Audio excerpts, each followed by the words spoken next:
자, 여러분, 그러면 과거로 돌아간다는 것이, 우리가 구원받은 사람이 다시 과거로 돌아간다는 게 뭐 한다는 겁니까? 하나님께서는 우리를 악에서 건져서 구원해 주셨으니까 다시 악으로 빠지겠다는 거예요. 이거를 좀 달리 표현하면은요, 저기 나와 있는 대로 율법의 종이 되고 죄의 종이 되는 겁니다. 하나님은 우리를 죄에서 건져주셨습니다. 율법의 속박에서 건져주셨습니다. 그런데 과거로 돌아간다는 것은 그 아래 종으로 다시 돌아가겠다는 거예요. 율법의 종으로 돌아가고 죄의 종으로 돌아가겠다는 거예요. 율법의 종으로 돌아가는 게 어떤 걸까요? 율법에서부터 자유를 얻은 걸 생각해 보세요. 율법에서 자유를 얻는다고 하는 것은 크게 두 가지 자유를 얻는 겁니다. 하나는 율법의 정죄와 저주에서 자유를 얻는 겁니다. 그래서 우리가 예수님을 믿으면 정죄를 당하지 않잖아요.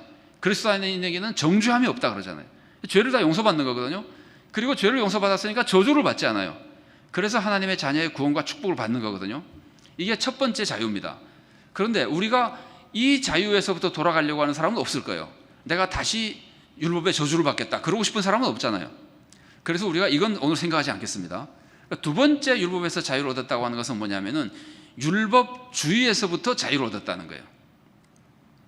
그러니까 율법주의에서 자유를 얻은 것이 구원이기 때문에 이것이 되돌아간다고 하는 것은 율법주의의 종이 되겠다고 하는 거예요. 율법의 종 중에 율법의 저주와 율법의 정죄의 종이 된다는 것은, 첫 번째로 말씀드린 것은 우리가 보통 안 하기 때문에 오늘 생각 안 해도 되고, 율법주의에 들어가는 이것은 우리가 너무 자주 빠지기 때문에 율법주의에 돌아가는 것이 율법의 종이 되는 것이고, 하나님께서 그렇게 싫어하시는 것인데 신자들이 자꾸 그로 빠진다는 말이에요.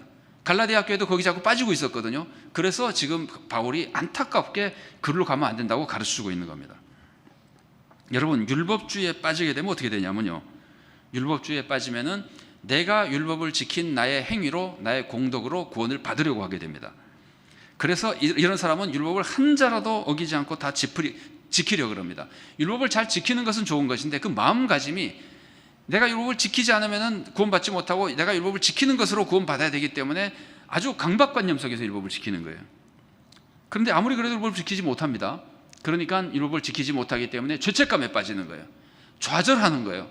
율법을 지켜서 구원을 받고 싶은데 잘 안 되니까 강박관념과 좌절 속에 살아가는 거예요. 그래서 늘 기쁨이 있는 것이 아니라 마음에 답답하고 그걸 뭐라 그럴까요?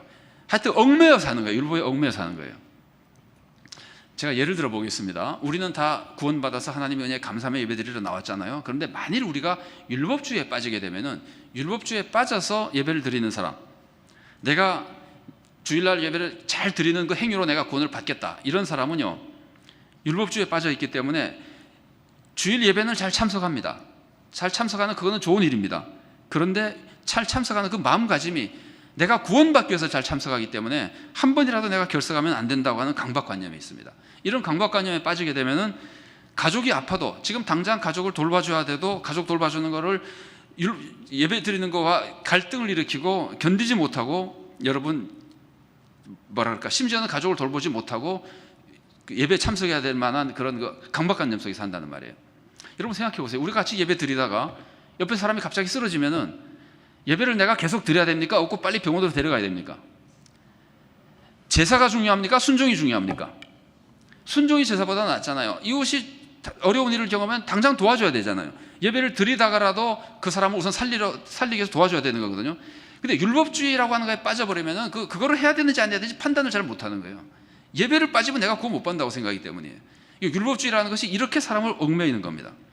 그리고 예배를 참석해도 예배 시간에 딴 생각을 하거나 실수하면은 그것 때문에 내가 예배를 못 드렸다고 해서 죄책감에 빠지는 거예요. 그러니까 율법주의에 빠진 사람은 예배에 참석해도 감사와 기쁨과 자유로운 마음으로 예배를 드리는 것이 아니라 얽매이고 두려움과 불안감 속에서 예배를 드리는 거예요. 이게 율법주의에 빠진 생활입니다. 자유가 없는 생활입니다. 그러나 만일 우리가 율법의 행위가 아니라 예수님의 은혜로 구원받는다는 걸 확실히 알게 되면은 나의 행위를 의지하지 않습니다. 내가 예배 드린 행위를 의지하지 않습니다. 예수님의 은혜를 의지합니다. 그러면은 내가 율법을 어겨도, 율법 어긴 것은 슬프고 안타깝지만 거기에 빠져 있지 않습니다. 왜냐하면 예수님의 은혜로 다시 용서받고 새 힘을 얻고 더 힘차게 다시 신앙생활을 할 수 있습니다. 그래서 항상 신앙생활이 감사와 기쁨의 신앙생활이 되는 겁니다. 잠시 슬펐다가도 또다시 감사하고 기뻐하며 힘차게 신앙생활을 하게 되는 겁니다. 이게 율법주의에서부터 해방된 신앙생활입니다. 제가 율법주의 중에서 제가 지금 죄책감에 대해서 많이 얘기를 했는데, 율법주의 신앙생활하는 사람이 죄책감에 빠지는 것보다 더 무서운 게 있어요. 그 더 무서운 게 뭐냐면은 율법을 지킨 걸 생각하면서 교만해지는 거예요. 율법을 지켰다고 해서 그것 때문에 영적으로 교만해집니다. 그래서 내가 율법을 지킨 그것 때문에 나는 구원을 받았다고 생각합니다.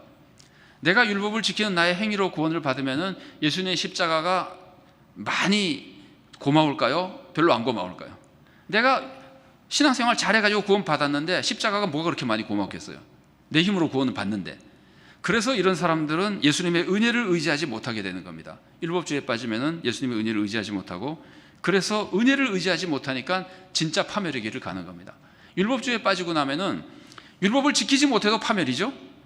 못 지켰으니까 파멸이라고 죄책감 속에서 고통 속에 신앙생활을 하게 되고, 율법을 지키면은 교만해져 가지고 예수님을 의지하지 않으니까 파멸되게 되고, 율법주의라고 하는 게 율법을 지켜서 구원받는 것이 아니에요. 지켜서 구원 받으려고 그러지만 오히려 더 비참한 신앙생활을 하고 오히려 구원받지 못하는 신앙생활을 하게 되는 거예요. 자, 그런데 어떤 사람이 율법주의로 자꾸 돌아가려고 그럴까요? 우리가 볼 때 외형적으로 신앙생활을 잘하는 사람이 돌아가려고 그러게 될까요? 신앙생활을 잘 못하는 사람이 돌아가려고 하게 될까요? 잘한 사람이 돌아가게. 왜냐하면 잘 못한 사람은 돌아갈 것도 없어요. 율법을 자기가 못 지켰기 때문에. 근데 잘 지킨 사람은 지킨 게 있으니까 자꾸 그걸 의지하게 되는 거예요. 그걸 의지하는 만큼 예수님의 은혜를 덜 의지하게 되는 겁니다. 제가 첫 시간에 나눈 거지만 제가 다시 한번 이 말씀을 똑같은 말씀 다시 한번 소개해 드리겠습니다. 우리가 신앙생활을 열심히 잘해서 나는 30년 동안 교회 지각한 적 한 번, 결석은 물론이고 지각 한 번 한 적이 없고, 그 다음에 교회에서 하라는 거는 내가 안 한 것이 없고, 성경 통독이며 기도며 기도회며 전도도 하라 그래서 나는 매년 전도를 100명씩 했고, 그쯤 되면은 교인들이 다 훌륭한 성도라 그럴 거 아니에요. 그럼 자기 스스로 생각할 때 내가 이렇게 신앙생활을 잘하고 나면은 실수해서 죄를 지었을 때 간절히 회개하는 마음이 생길까요? 아니면은 하나님이 내가 그동안 그렇게 신앙생활을 열심히 했는데 그 정도 죄 하나 용서 안 해주시겠어 하는 생각이 날까요? 그 생각이 난다는 말이에요. 그래서 신앙생활을 열심히 잘한 사람은 죄를 마치 자기의 행위로 용서받는 것 같은 착각을 일으키게 되는 겁니다.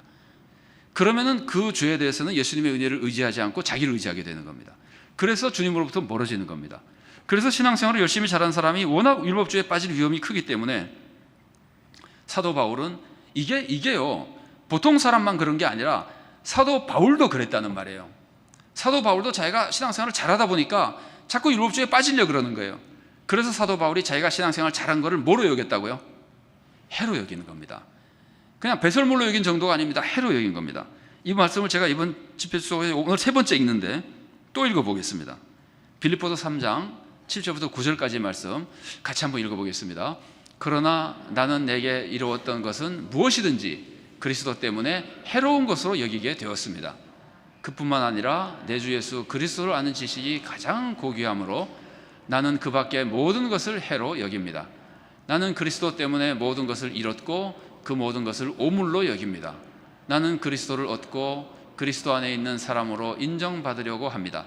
나는 율법에서 생기는 나 스스로의 의가 아니라 그리스도를 믿는 믿음으로 말미암아 오는 의, 곧 믿음에 근거하여 하나님에게서 오는 의를 얻으려고 합니다.